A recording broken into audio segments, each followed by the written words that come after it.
কাকা ভালো গাড়ি টানছে তো? গাড়ির মধ্যে আর কোনো ফল্ট নেই তো? গাড়ি একদম ওকে, ঠিক আছে।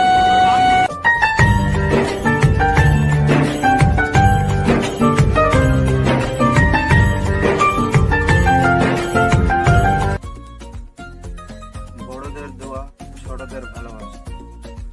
তো আজ নতুন টপিকে এসছি। সে গাড়ি হচ্ছে আইচার BS4 এসি গাড়ি। তো এটাতে প্রবলেম হচ্ছে যে ড্রাইভারের প্রবলেম বলতে মানে কোনো প্যাসেঞ্জারের চাপাইলে পরে বা লোড গাড়ি প্রবলেম হচ্ছে যে অটোমেটিক রাস্তায় যেতে যেতে অটোমেটিক পিক আপ ছেড়ে দিচ্ছে।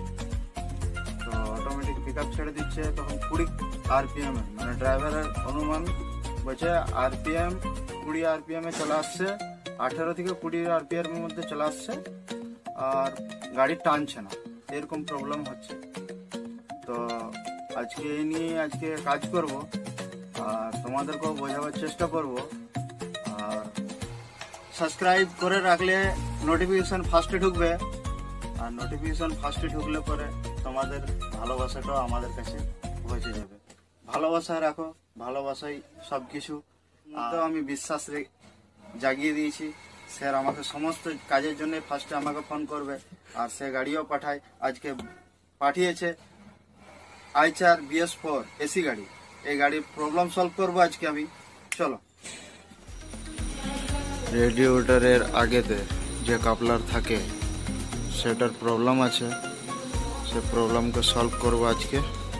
তারপর কাপলারে কিছু কটাতে প্রপারলি লাইন আসছে না, সেই জন্য কাপলারকে কেটে বাদ দিতে হবে।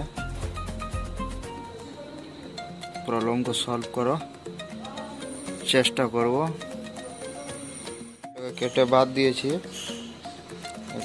কাপলারের অবস্থা খুবই খারাপ ছিল, কিছুতে লাইন আসছিল, কিছুতে লাইন যাচ্ছিল না। তো কাপলারটাকে ডাইরেক্ট করে এখন একবার স্টার্ট মেরে দেখবো আর একবার রুট টেস্ট করে দেখব। আর পেছনের কাপলার যেটা ইঞ্জিনের কাছে থাকে সে কাপলারটাও নষ্ট হয়ে গিয়েছিল, তাকেও চেঞ্জ করা হয়েছে। এগুলো টেপ মেরে ফিনিশিং দিয়ে তারপরে প্লাস্টিক টেপ দিয়ে ফার্স্টে মেরে দিয়ে এদিকে কমপ্লিট হয়ে গেছে সব কিছুই। প্লাস্টিক দিয়ে